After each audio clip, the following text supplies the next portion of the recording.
నాకేమనిపించిందంటే నేను కూడా ఈ జాబ్ లో జాయిన్ కాకముందు దాదాపుగా చీరలు ఫ్యాన్సీ స్టోర్ ఈ విధంగా ఉంటున్న లక్ష సరికి వేసుకొని వచ్చుకున్నాను. అది వేసుకొని వచ్చుకున్న తర్వాత నాకు జాబ్ వచ్చింది 1 వీక్. సో అదంతా నేను అట్లే ప్యాక్ చేసి పెట్టేసినాను. జాబ్ లో జాయిన్ అయిపోయినాను అనమాట.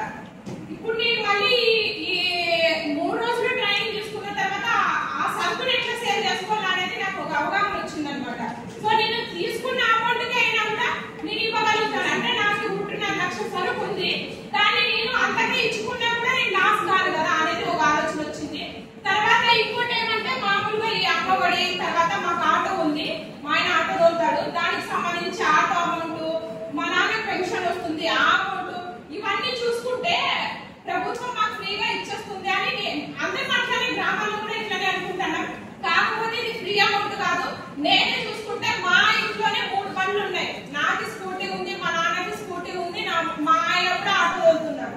దీనికి సంబంధించిన ట్యాక్స్, తర్వాత మా ఇద్దరు పిల్లలకి కుర్కురే కానీ ఇవన్నీ కొంటున్నాం కదా, ఆ పేపర్ చూసినట్లుంటే దానిపైన జిఎస్టీ. ఎప్పుడైనా కానీ వస్తువులు కొనుక్కుంటాం కానీ దానిపైన ఏం అమౌంట్స్ ఉన్నాయి, ఎంత కాస్ట్ ఉంది, దాంట్లో ప్రోడక్ట్ ఎంత ఉంది, దాంట్లో ఏమి ఇంక్లూడింగ్ చేసి అవి తయారు చేసినారు అనేది అస్సలు నేను చూడలేదు అనమాట. ఎవరే కానీ అంత ఇంట్రెస్ట్ గా చూడలేము. ఏదో చేసి పిల్లలు ఏడుస్తున్నారో తీసి ఇచ్చేస్తాం. కాకపోతే ఈ ట్రైనింగ్ నుంచి నేనేమనుకున్నానంటే పిల్లలకైతే మాత్రము పాప్కార్న్, ఇవి లేస్ ప్యాకెట్లు కానీ ఇలాంటి పామాయిల్కి సంబంధించిన వస్తువులు ఏవైతే ఉన్నాయో అవి చూసి కొనుగోలు చేసి అవి మాత్రమైతే వాళ్ళకి ఇవ్వకూడదు అనేదైతే నేను డిసిషన్ తీసుకున్నాను ఈ మీటింగ్ తర్వాత. పామాయిల్ ఇంకోటి నేను కూడా ఇంట్లో వాడేది పామాయిల్, ఎందుకంటే 10 రూపాయలు తక్కువ దొరుకుతుంది కదా అనే ఉద్దేశంతోనే అదే వాడతాను అనమాట. ఈ మీటింగ్ తర్వాత నేను అది కూడా వాడకూడదు, దానివల్ల వచ్చే ఎఫెక్ట్స్ ఏమున్నాయి అనేది కూడా చూడడం జరిగింది. తర్వాత రెండో రోజు కూడా ఇట్లా ఇవి వేసి చూపించినారు కదా, దీంట్లో ఖర్చులు, తర్వాత దీంట్లో ఉండే ఏమేమి ఉన్నాయి, ఇవన్నీ ఎట్లా వస్తున్నాయి, ఎట్లా చేసుకుంటే దీనికి అధిగమించుకోగలుగుతాము అనేది బాగా యూజ్ అయింది. కాకపోతే నాకైతే పర్సనల్ గా బాగా యూజ్ అయింది. ఎందుకంటే ఆలోచన చేయకుండా అప్పులు చేయడము, దాన్ని ఎట్లా తీర్చుకుంటారా అనేది ఒక ఆలోచన లేకపోవడము. ఎగ్జాంపుల్ అంటే లోన్ తీసుకున్నాం అనుకోండి, ఒక లోన్ తీసుకుంటే దాన్ని ఎట్లా కట్టాలా అనే ఆలోచన ఉండదు. ఇప్పుడు దాని అవసరం ఉంది, తీసేసుకున్నాము, దాన్ని ఎంత కట్టాం అనేది కూడా ఆలోచన ఉండదు. ఈ మీటింగ్ లో నేను అది నేర్చుకోవడం జరిగింది. ఎట్లా కట్టుకోవాలా, ఎట్లా ఖర్చును అధిగమించుకోవాలా, ఎట్లా ఆదాయాన్ని పెంచుకోవాలని.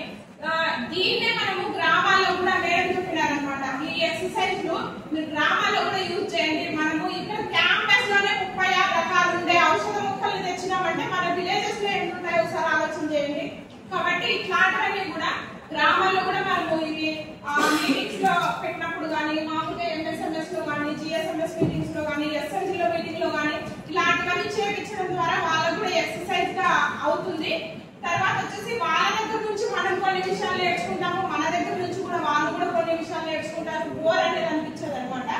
సో ఈ అవకాశం కల్పించినటువంటి సార్ వాళ్ళకి, తర్వాత మన సెంట్రల్ ఆఫీస్ లో డైరెక్టర్ సార్ గారికి, సెంట్రల్ ఆఫీస్ సిబ్బందికి ఈ అవకాశం కల్పించినందుకు కృతజ్ఞత తెలియజేసుకుంటున్నాను.